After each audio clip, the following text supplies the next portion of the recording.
Today, I'd like to talk about trading energy, specifically crude oil, comfortably, and notice that word's in quotation marks, with any account size. My name is Carly Garner. I'm a futures and options broker. We run a boutique brokerage shop in Las Vegas, Nevada called DeCarly Trading. If you have any questions, comments, concerns about anything we talk about today, or you want to just learn more about the services we provide, or even just about trading commodities in general, visit DeCarlyTrading.com. There's a lot of educational material. It's free to access. We're big believers in education because an educated client is a better client.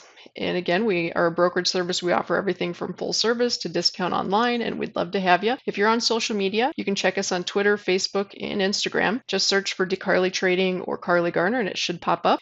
If you are not a dog lover, stay away from my Instagram page. In fact, actually, probably all of my social media is going to be littered with pictures of my dog, Frankie. This is her sitting in front of the Las Vegas sign.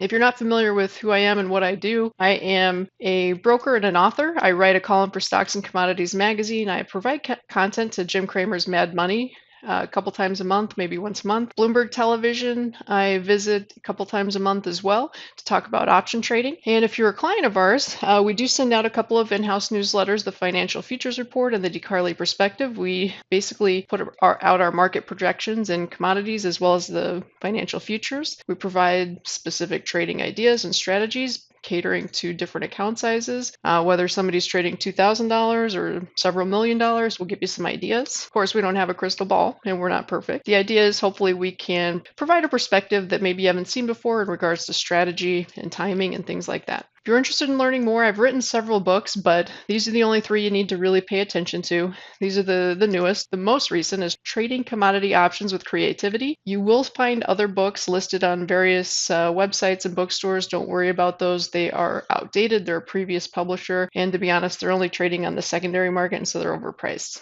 So stay away from those. These are the only three you need to worry about. And I want to make sure everyone understands that there's a substantial risk of loss in trading futures and options. It's not suitable for everybody. It's extremely risky. It's not investing. It is speculating. There's no dividends or interest, and you're not guaranteed to make money even if you hold on forever. Commodities are a much different animal. Oil is obviously a very hot topic as of late for various reasons. One being that politicians around the globe have basically weaponized energy. Crude oil plays a very large role in our daily lives, and whether we really know it or not, we're actually speculating in crude oil all the time through purchases of fuel, through purchases of products that include plastics. And the relationship between crude oil and consumers has stayed relatively constant. As consumers, we want oil to be lower because then our goods and services are lower priced. But when it comes to how oil and the stock market react one another, it gets hairy. Reality is, everybody that starts to trade commodities wants to trade crude oil, and for good reason. But the problem is, it's a really volatile market and it's difficult for beginning traders to manage. We're going to show you today a couple of ways via strategy as well as via just using smaller products to get involved in oil without taking outsized risks. What is fundamental analysis? Fundamental analysis is the study of interaction between supply and demand to be used to predict future price movement. Ultimately, the concept of fundamental analysis is built upon the following equations. If demand is greater than supply, commodity prices go up. If supply is greater than demand, commodity prices go lower. It sounds extremely simple. This is a very simple equation, but unfortunately it doesn't work that way because markets and market prices are driven by humans who are emotional and sometimes irrational. There are a lot of things that are interfering with these very simple equations. Another thing is garbage in and garbage out. These equations require that we have quantifiable, accurate, and real-time statistics, and that just isn't always possible. In crude oil, we have relatively current stats. We're looking at numbers weekly, inventory reports, and we have two major outlets that report those numbers. But even so, there's a lot of questions as to the accuracy and the timing, so on and so forth. If we're talking about fundamentals, simple formulas become confusing at best and misleading at worst. Because of this, I believe traders should combine fundamental analysis with chart work, seasonal patterns, and the COT report, which is the commitment of traders. It's issued by the CFTC, and it's basically a report that tells us who's long and who's short and by how much. I also like to look at market sentiment readings to see if a trend is overheated or just budding. In my view, trading solely on fundamentals requires deeper pockets and steadier nerves than most traders have. And so it's a good idea to just keep your mind open and look at some of the other things. Also, people tend to fall in love with the narrative. If all they hear or read about is a particular storyline in the commodity markets, it's hard for them to think that anything else can happen. For example, when oil was trading at $120 a barrel a couple of weeks ago, nobody expected it to drop to the low 90s. And guess what? It did. Because those types of things happen when everybody's bullish and everybody's probably already long the market that wants to be. The market simply runs out of buyers. And also, markets are forward looking. So the fundamental story that's going on today doesn't necessarily mean that that has anything to do with what's going to be going on in the future. The markets tend to make their move before the fundamentals change. So it's really tricky. Anybody that's been following the oil market knows that the market has taught us this lesson over and over. For example, in July of 2008, the world was convinced we were running out of oil. There were numerous headlines and stories and newscasts about peak oil, and the idea was this is the beginning of the end for the fossil fuels. We needed to find some other route to get our energy, and we were running out of time. Well, that was July 2008, and coincidentally, my mother purchased a Prius right around that same month because she told me oil prices and crude oil prices, or specifically gas prices, were never going to go down again because of this oil shortage. Literally weeks later, oil rolled over and dropped to $30 a barrel. So I'll let you know if my mother decides to put solar panels on her roof, or maybe it'll be a good time to be bearish energy at that point. Anyway, the point is, just when everybody was the most bullish you could possibly be in oil, things changed quickly. I remember at the time when we were trading at $150 oil or $140, there were projections for $200 oil, $250 oil, and nobody doubted them, and everybody just accepted them. Nobody thought anything else could possibly happen. Similarly, a few months later, when oil was in the 30s, it was during the financial crisis. The world was seemingly coming to an end. It was pretty depressing out there, and everybody assumed oil would stay lower for longer. There just wasn't enough demand to push oil back up to the areas that it was trading at before the financial crisis, but that turned out to be inaccurate as well. In 2014-15, we had a massive supply glut because of fracking. Fracking became very popular from 2012 to 2014 and literally broke the back of the oil market. I remember at the time a very famous oil analyst stated that we would never see, well, actually, that's not what he said. He said, we won't see crude above 44 again in my lifetime. That was with oil trading at 30. Market went above 44 probably 3 or 4 months later, so that didn't work out as planned. But the reality is, at that time, the whole world assumed that oil was going to stay lower for longer. It wasn't just him. And then, of course, in 2020, more recently, we had the COVID shutdown, OPEC's price war, all at the same time that ultimately pushed crude oil down towards $10 a barrel. Some of the front months even traded lower than that. The front month traded negative. That was a little bit of a fluke or fake news, but people like to talk about it. That said, when oil was trading under $20, very few people could have seen $130 oil coming within a year and a half, 2 years. That's exactly what happened. My best guess is with oil up well above 100 for much of this year or much of the last couple of months, we're probably seeing some sort of long-term top just like we've seen in the past. But it's hard to imagine that because how many crude oil bears do you know? Probably not very many. Everybody thinks oil is going to continue higher. That's generally when things do the opposite of what we expect. One thing I'd like to point out while I've got this chart though, and it's kind of off topic, you can see that in July of 2008, we had a little bit of a pattern. It actually started much sooner. But you can see crude oil kind of held this uptrend line, and then it eventually broke out here, made a new high, and rolled over sharply. We're seeing almost the exact same pattern here. It's stretched out. It's taking a little longer to materialize, but we're seeing a trend line with higher highs. We broke out on the Ukraine war. Had we not had a war between Russia and Ukraine, we probably wouldn't have broken above $90 in oil here. We probably would have stayed here and just traded lower, which had been the norm for the last decade or so. Because we did break above that, this line now becomes support. I'm going to show you a strategy in a few slides to take advantage of the upside here, assuming this support holds, which I think it will the first time down. But eventually we are going to break back down into this area. The war's not going to last forever. The sanctions may or may not last forever, but the reality is Russian oil is coming onto the market. So at some point, prices will break down into their more normal, natural state. So one thing that a lot of people fail to recognize when they're trying to speculate in oil or commodities is these markets have natural cycles that they go on each year. There's an annual cycle, times of the year where the market has a tendency to be low and times of the year that it has a tendency to be high. In the case of oil, we generally see lows in the late spring, so late March, early April. We generally see highs in the fall, and that could be October, November. Seasonals aren't perfect. It's not something that you want to assume is always going to work out because it doesn't work out every year, but it works out most years. So you don't want to ignore them, but you also don't want to only trade on seasonals. You probably want to use seasonals as a tool to confirm any signal you may get on the chart and other analysis methods.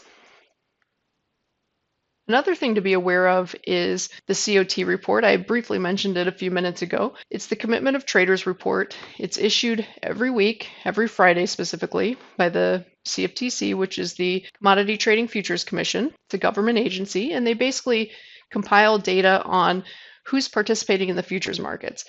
They split it into three categories: speculators, large speculators, and hedgers. So speculators or small speculators are most of us. Large speculators are those that are trading very large numbers of contracts at a time. And then the hedgers are those that are participating in the market not to make money with their buys and sells, but to just hedge their price risk in the cash market. This is an important piece of information because it tells us who's long and who's short and to what degree. What I like to use the COT report for is to determine whether people are too long or too short. Is a trade overcrowded or is it not? This is just a small snapshot, by the way, but there's been a few times, for example, in 2008 and 2014, where speculators were getting a little long in the tooth and they were probably complacent. Speculators were longer than they would normally be, and volatility was on the light side, so they probably were complacent. And when you see that everybody's long, or in other words, everybody's bullish and everybody that wants to buy has already bought, a lot of times we just run out of buyers, and sometimes you can get some really big sell-offs because those traders, the only way for them to get out of the market is to sell their position and get out. So at some point, if everybody's long, they're eventually going to have to get out of the market, and if they do it all at the same time, it can put a really big damper on prices. Obviously, the same goes with the other way. If everybody's short, eventually they're going to have to get out. In crude oil, you generally don't see speculators net short. They're either really, really long or only kind of long. If they're kind of long, that's almost like being short. Each market's different, and unfortunately, the COT report's something you'd have to monitor for a little while before you get a hang of how to use it and how it might be helpful. As a general rule of thumb, commodities trade sideways. They're not like stocks that pay dividends or have, there's no share buybacks or anything to keep the price is continually moving higher. So instead, they almost always trade sideways. Sometimes those rallies can be magnificent and they can be, just unbelievably sharp, parabolic even. But that doesn't mean that they are sustainable. Commodity rallies are very rarely sustainable. In fact, they never are. This is a chart dating back to the 70s, and you can see that there has been some really big commodity rallies. By the way, this is the Goldman Sachs index. So this is not just oil. This is an index of, I believe it's 24 commodities. And you can see there's some really big rallies, but they're followed by collapses. And that's generally what you see in commodities. So you never want to be a complacent bull. You always want to know that if prices are really high, what happens is producers produce more and users use less. It's really that simple. So you've probably heard the saying, the cure to high prices is high prices in commodities, and that's exactly what you're seeing on this chart. A lot of traders are tempted to participate in the commodity markets via ETFs. And the reason is that they're very convenient. Most people have stock accounts already open. They have access to ETFs. It seems like a very easy, quick, and convenient way to get access to commodities. But the reality is those ETFs are very inefficient. If you're going to speculate in commodities, and I'm not saying everyone should, but if you're going to, A better way to do it is in the futures market. Now, you've probably heard of all the horror stories of people losing money in futures and so on and so forth. And I understand that, but there is a way to participate in the futures markets without the over leverage or massive leverage, and I'm going to talk about those today. The reason futures are so efficient is crude oil futures are basically tradable contracts that represent delivery of the physical oil at expiration. Now, you or I would never be able to make or take delivery of oil just because we don't have the licensing or the storage capacity and so on and so forth. But if you really wanted to, if you had all of those things and you were capable of taking delivery of oil, you could. And that's what makes the futures contract so efficient is at the end of it, it's an agreement to buy or sell the underlying physical asset. If you're trading an ETF, you're trading something that is created to mimic the price of that asset. And a lot of times it doesn't follow. A lot of times crude might be up 5%, your ETF might be up 1% or vice versa. It's just really inefficient. On a side note, in March of 2020, April of 2020, when oil went negative, part of that, in fact, actually a big part of that was a blow up of a crude oil ETF. And it was as people are throwing money in and out of these ETFs, sometimes the commodity market underneath it just simply cannot handle the inflow and outflow of cash, and it creates a massive amount of volatility. So not only are ETFs inefficient, but in many ways they're actually interfering with the ability of futures markets price discovery. Futures are traded around the clock. Crude oil futures trade 23 hours a day from Sunday night through Friday afternoon.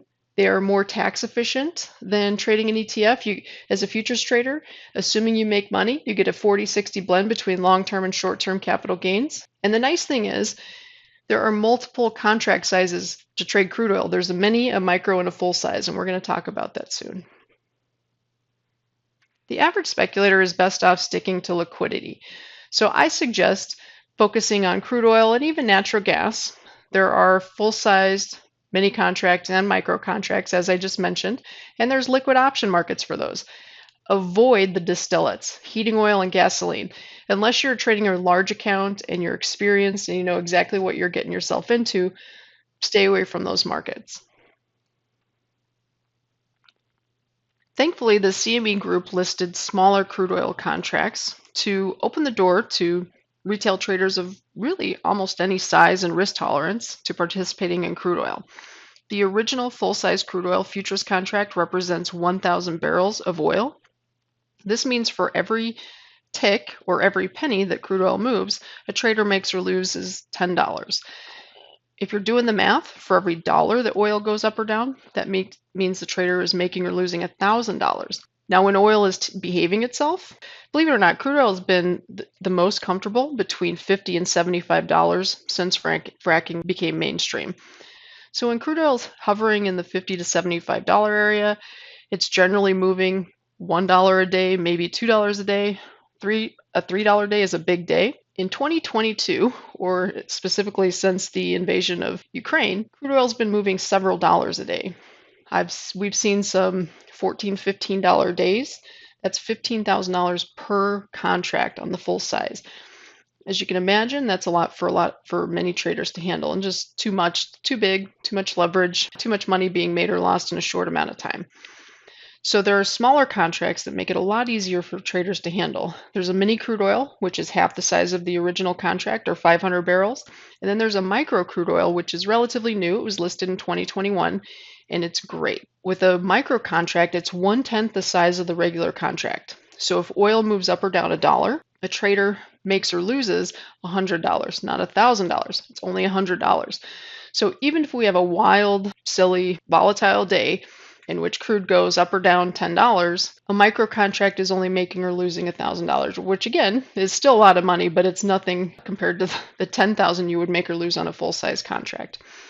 Now keep in mind, as a futures trader, you pick your leverage. Most people assume that you have to just trade on leverage and you're at the mercy of leverage, because as we know, if you're trading on leverage, you can make or lose a lot of money in a short amount of time, because what you put in your trading account is controlling a much bigger contract. For example, if we look at the full-size crude oil contract, the margin is, we're just going to round to 10,000. The margin on a full-size contract is 10,000. The current price of crude oil is roughly $100 a barrel. Again, I'm rounding, but you get the idea. So you're trading $100,000 worth of oil for $10,000. So if you fund your account with $10,000 and you buy one futures contract in oil or sell, whatever you do, that $10,000 is just your good faith deposit on how much you make or lose on the position that is going to make or lose money based on $100,000 worth of oil. You can see how people get into trouble with all that leverage. But as a trader, you don't have to use that leverage. You can take leverage out of the market by by overfunding your account. This means if you have a $100,000 account and you buy or sell one crude oil future, you have zero leverage. It's a pure speculation with no leverage. Of course, not everybody has $100,000 to put in an account to buy or sell one crude oil future, but if you go with the micro, you're representing 100 barrels, not 1,000 barrels. So instead of trading $100,000 worth of oil, you're trading $10,000 worth of oil. And if you put $10,000 in an account and buy or sell one micro, you have zero leverage. So again, it's your choice as a trader to use leverage or to not use leverage. The less leverage you use, the more room for error you have, and it makes it more of an investment than a trade. That said, I already pointed out to you that commodities don't go up over time like other assets do. So even if you are looking to buy and hold crude oil because you think it's going higher and you take all the leverage out by over leveraging your account, don't think that you are long-term investing because you're not. Any participation in any commodity is a trade. It shouldn't be a long-term investment because, as we already pointed out, crude oil can go up for months or years, but it never goes up for decades. So just be very careful about being complacently long or short or whatever it is you're doing. There are crude oil options on the full-size contract, and the exchange is just in the process of listing micro crude oil options. So that's going to be an excellent product. The reason I have a question mark in the margin column is options are complicated. If you're buying options outright, just buying calls or buying puts, there is no margin, but you have to have the money, of course, in your account to purchase any option you want to buy. If you're trading spreads, it gets really complicated. Margin on option spreads or short options changes with volatility and time. It's not a static amount like it is in the futures market. It's not something we're going to get into today, but we will show you some option examples. Just to kind of give you an idea of the difference between the contract sizes, this is a move from December when oil was in the mid to low 60s to just recently, a couple months ago, I think this is before the Russian invasion of Ukraine. So this is just a little snapshot of before all the chaos that ensued after that event. But you can see that with a micro contract, a trader that happened to be lucky enough to buy the low and sell the high would have made about $3,000. Of course, if you sold the low and bought the high, you would have lost $3,000. A mini trader would have made or lost $14,500. A full-size trader would have made or lost $29,000. So this is just to give you an idea of how much of a difference the contract size makes. And to also point out that if you're trading a micro, you can treat it a little more as an investment. Your timing doesn't have to be perfect. You can buy it, and if you're $5 early or $5 late, it's not going to be the end of the world. If you're trading a big contract or a regular contract, being $5 early or late is a big deal because it's a lot of money. So because the micro futures contract is so small, traders that normally wouldn't have access to certain strategies can now access those strategies. For example, scale trading. Scale trading used to be something that was only reserved for people that had really big accounts because it took a big account to scale trade a market like crude oil. But with the micro futures, the margin's low. Even if you're not trading with leverage, you can have a reasonable account size and still scale trade oil without hopefully doing too much harm unless you get just caught in a perfect storm of chaos. I also want to point out that the micro contracts are smaller, but they have the same amount of leverage. They have the same 23-hour market access, including Sunday evening, and they're liquid. They also have the same tax benefits that the big futures contract has. And again, as a reminder, they're more efficient than commodity ETFs. So if you truly want to speculate in oil, the price of oil, the most efficient way to do it is through the futures contracts, and specifically micro futures if you're going to do it in a smaller way. The micro version of crude oil has really mitigated a lot of obstacles for traders. For one, there's a lot less margin concern. The margin on a micro contract is less than $1,000 usually. Now, it can fluctuate with volatility, but it's probably not going to get a whole lot higher than $1,000, at least not in the foreseeable future. This allows traders, even with small accounts, to hold overnight positions without losing sleep. And even more importantly, they're not forced out before the close when trading in small accounts. A trader that has a $5,000 account cannot hold a big futures contract or a full-size futures contract into the close because it triggers a margin call. Even a mini contract would probably get really close to triggering a margin call or at least being uncomfortable. A micro contract can be held into the close in a $5,000 account without really any concerns of margin. So keep in mind, if a trader has let's say a day trader gets a buy signal prior to the close, maybe even 2 or 3 hours before the close, and he takes it, if he's trading a full-size contract, regardless of whether he's reached his profit target or his stop loss order, he has to exit that day trade because he's out of time. And obviously, if a trader is not able to allow his trading strategy to work, there's a pretty good chance that even if the strategy is good, the trades aren't going to work. The micro contracts offer lasting power. Traders are less prone to panic, and they may even be comfortable not using a stop loss. I know most people assume that you need a stop loss to protect yourself, and I'd say that's probably true in many cases, but the reality is if your stop is too tight or if you're trading with aggressive stops, your odds of getting stopped out are very good, and a lot of times traders get stopped out right before the market goes the intended direction, so it can be very frustrating. So with a micro contract or a smaller contract, you're allowed to, or you're given a little more comfort when it comes to riding the waves, and you're more likely to stay with the trade and have a chance to recover if it doesn't go your way immediately. There's also more room for error, and in my opinion, because of this, better odds of success. You can trade comfortably with plenty of excess margin. You're probably going to see a lot less account volatility. Even mini oil is not as many as the name implies. I mean, again, we talked about oil has been moving $8 to $10 a day. Not every day, but we've seen quite a few of those types of days recently. So even a mini contract and a $10 day in oil is a $5,000 profit or loss for a trader. That's a lot for a quote unquote mini contract. So the micros on a $10 day, a trader would make or lose $1,000. That is a lot more easy to manage than the mini or the full-size contract. And trading is an emotional game. If you're trading a smaller contract, the emotional turmoil is going to be mitigated.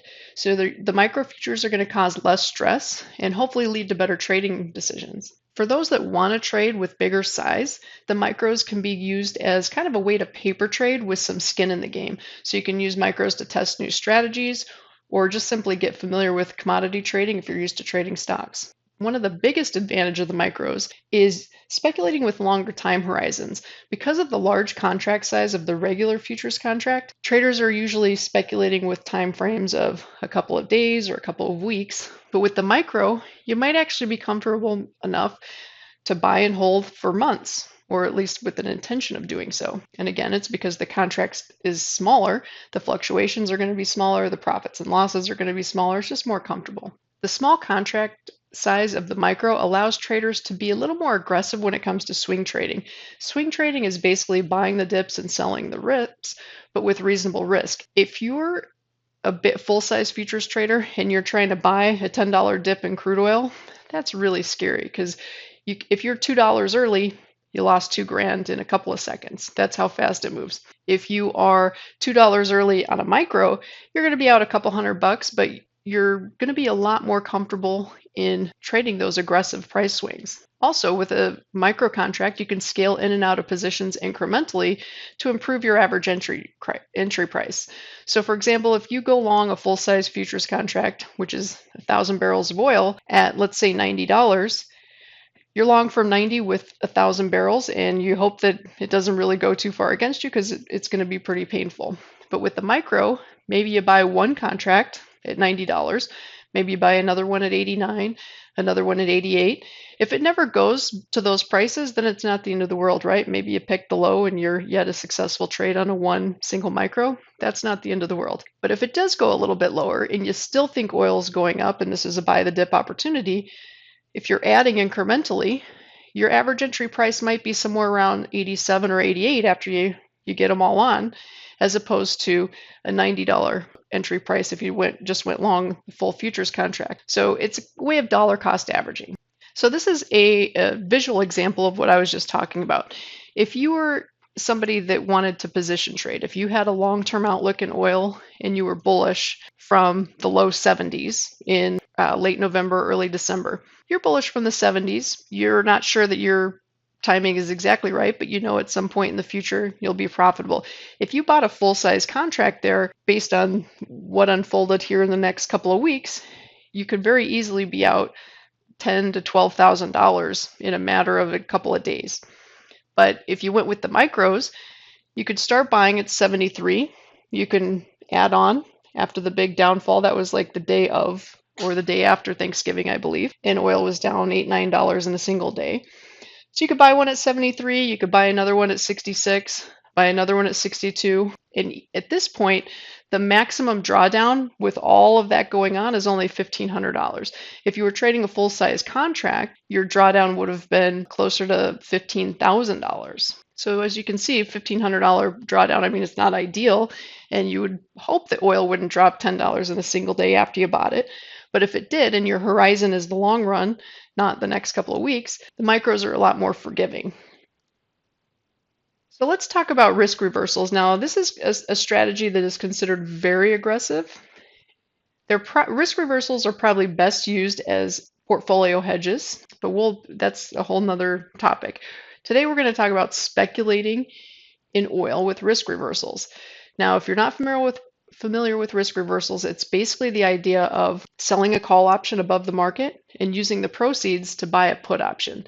Assuming the market doesn't explode dramatically higher against you, you make money either through the premium that you collected, or if the best case scenario unfolds and the market rolls over sharply, you make money on the premium collection in addition to being long a put option.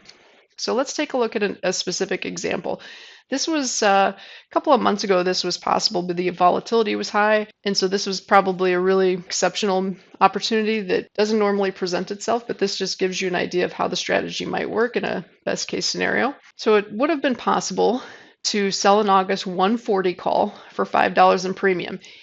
This is a full-size contract, so each dollar in premium is $1,000. So that's $5,000 that the trader would be collecting. At the same time, that trader could purchase an August 85 put for $3 or $3,000. The net credit is $2,000. So the market is not only paying you to put on the trade, but it's also paying for your put option to give you downside exposure. The margin on this trade at the time was $4,600. The risk is unlimited above 140 at expiration, and the profit potential at expiration is theoretically unlimited below 85. Let's take a look at a chart just to get an idea of how this might look.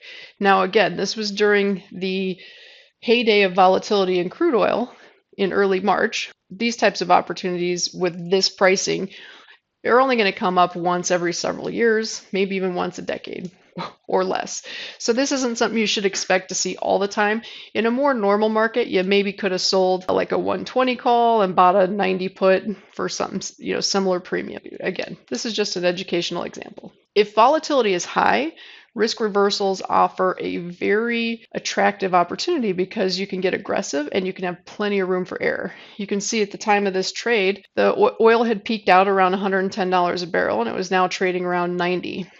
So in order for that 140 call to get into a whole lot of trouble at expiration, oil would have had to have rallied about $50 from where it was. Now, at the time, to be honest, that didn't seem that impossible. There were a lot of people out there calling for $150 oil. People were expecting oil to retest the 2008 highs. And so this wasn't as obvious then as it seems today, but nevertheless, it still seemed like a pretty good idea. So a bearish oil trader could look to do something like this, basically take the market's money to purchase a put option as opposed to spending his own money, and also bring in a little extra premium on the side. This is why when you're trading options, it's really important to pay attention to volatility. If you're trading short options or you have short option risk, in this case, this trader has unlimited upside risk. If you are taking that risk in a quiet market, most of the time you're going to get away with it. But occasionally, like in March of 2022, that's going to come back to bite you. And unfortunately, I've been there and done that and learned those lessons the hard way. But you can see risk reversals can offer a really attractive way to play the market without getting into too much trouble unless you're just completely dead wrong. Now I'm going to show you an example of something we presented to our clients just recently. This is the DeCarly Perspective. This is a newsletter that we send out to our clients if we see a trading opportunity. Again, we don't have a crystal ball. We are not perfect. Sometimes we're wrong. But the idea is we want to help people think about markets in a different way than maybe they've thought about them before and look at different opportunities. So this is just again for educational purposes, but this is an idea that if you recall earlier in the presentation, I showed you a monthly chart of crude oil. And I showed you that on a monthly chart, we have in March, we broke up against, well, we tested and then eventually broke out against the monthly trend line. And we've actually now dropped back down to that trend line, which is now going to be supportive. And if you draw the same or a similar trend line on a daily chart, it comes out to around the same place.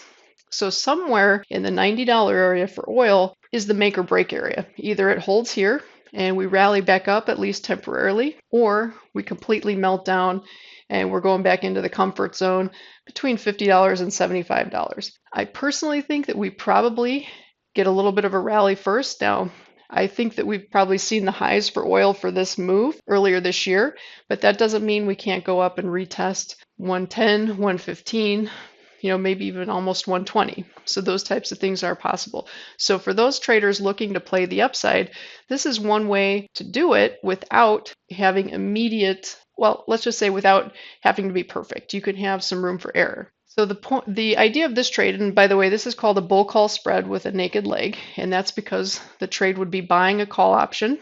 That's the money maker. The idea is to make money on this 90 call and then sell options around it, in this case the 100 put and the 77 put, to pay for the speculation. If we just bought the 90 call outright, it would cost us about about 7,600. That's a lot of money for an eroding asset that may or may not expire worthless. So instead of spending $7,500 on the 90 call, we can sell the 100 call and then also sell a 77 put. And that brings our net cost down to 43 cents roughly, so about $400 in oil. So if the market is between 77 and 90 at expiration, we only lose about $400 on that trade. If the market is above 90 but below 100, we make something. If the market's above 100, the trade maxes out, and the profit would be somewhere around 9,600 before considering transaction costs. So that gives you an idea. Now the risk on this trade is below 77. If the market starts dropping below 90 and support fails, it could get pretty ugly, and 77 is not out of the question. I know most people think that's impossible, but nothing is impossible in oil. Trust me, I've seen it all. Below 77, this trade has unlimited risk. It's almost like being long a futures contract from 77 if it gets down there. So let's go down to the trade stats here. These options expire on September 15th, about 63 days. So there's plenty of time for the market to prove us right or wrong. The margin on a trade like this is 5,500. The risk, like I mentioned, is unlimited below 77. The profit potential is about 9,600, and that only occurs if you hold it all the way to expiration, which isn't likely, and I'll tell you why in a minute. But if you did hold it all the way to expiration and oil was above 100, you would keep $9,600 minus your transaction costs. It's very rare for traders to hold the expiration, and to be honest, they normally shouldn't. And the reason being, even if we're right about this and oil bounces and moves higher, there's a very good chance that sometime between now and 63 days from now, that initial rally rolls over and goes the other way. So it's just a matter of not being greedy. If you put a trade like this on, the market goes your way, the first thing you want to do is buy back your short put, because this is where all of your risk is. If you buy back that put and take a profit, and then the market melts down from there, then it's still a bummer, but it's not going to be too painful. So this is your first step, is buying back the 77 put.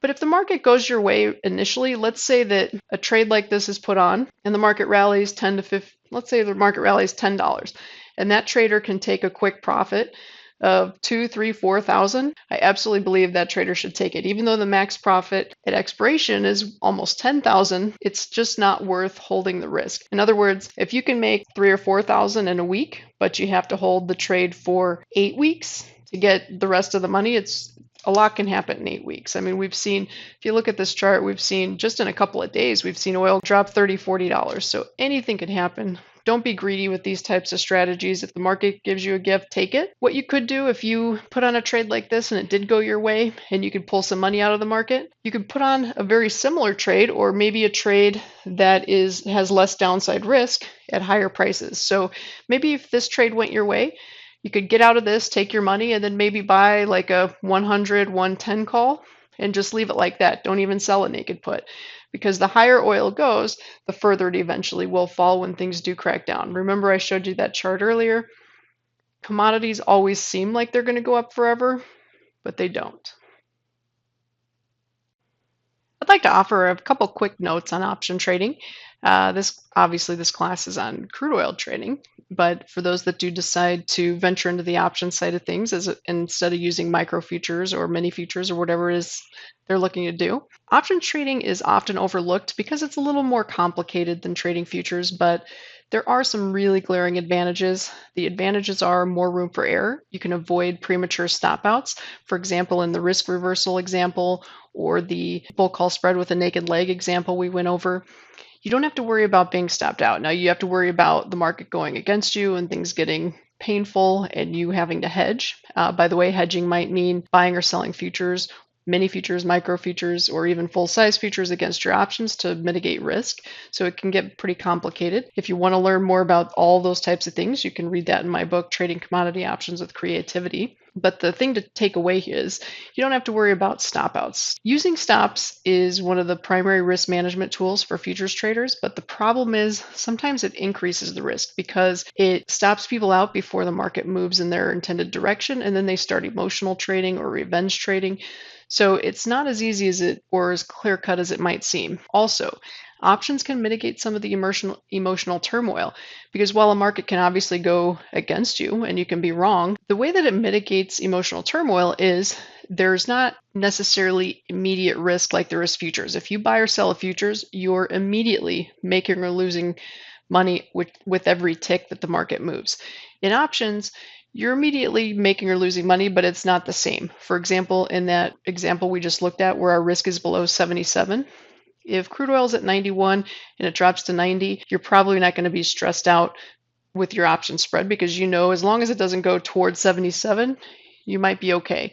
But if you're trading a futures contract and you buy at 91 and it goes to 90, that's going to be a little bit stressful. So it just changes the game from an emotional standpoint. Also, with option trading, there's more than one way to make money. You can make money on time value erosion and you can also make money on direction. So that risk reversal trade or strategy that we talked about, if the market goes sideways and it doesn't sell off like you think it might, you still make money on the premium erosion, assuming the price doesn't go above 140. If you're right in the direction, that's just a bonus. One thing I like to point out with options is be cheap. Options are priced to lose. Thus, if you're simply buying options outright or buying vertical spreads, it's a relatively low probability venture, so you better have perfect timing. In my opinion, option traders should strive to be cheap, and this means using the market's money to finance positions or hedge speculations. That's not something that always works exactly as planned. If volatility explodes and you're in the wrong place at the wrong time, it can get pretty scary. There are ways to hedge those positions or hedge short options, and I talk about that in the books. And just like you would with futures contracts, with options, you're ideally looking to buy the dips and sell the rips. And what this means is you're not going to want to put a risk reversal on like the way we showed you if the market was cheap. So for example, if crude oil sold off from, let's say, $100 a barrel to $50 a barrel, that's not the time to sell a call and buy a put. It's probably the time to do the opposite. Maybe sell a put and buy a call. So risk reversals or bull call spreads with naked legs, they should only be done when you think the market's going to turn the other way, not after the trend is maturing. In conclusion, they don't call it crude for nothing. Crude oil futures are efficiently priced and convenient to trade around the clock with liquidity, but they are volatile. Sometimes they're just downright not fun. Trading beneath one's means helps reduce feelings of panic, and this can be done with either micro futures, option spreads, or both, especially now that the micro futures have options written against them. Now, keep in mind, not all brokerage firms are going to offer those products, and some brokerage firms are slow to get them on their platforms. Thinking outside of the box enables traders to manage risk while sticking with their original speculation. So even if you go with option spreads, let's say you want to participate in a risk reversal or some sort of option spread, you can use micro futures to hedge if things go wrong. So keep in mind, you don't have to only trade futures or only trade options. You can use both of them interchangeably to create the risk and reward profile that you would like to create. Thank you for your support. I hope you learned something from this class. If you have any questions or comments or concerns, please get a hold of us. I'll show you my contact information in a minute.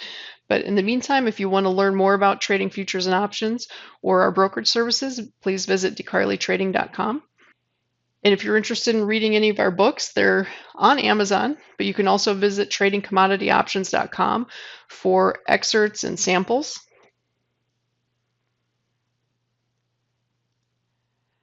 And this is my contact information. I'd love to hear from you. If there's anything that we can do for you, let us know. Thank you.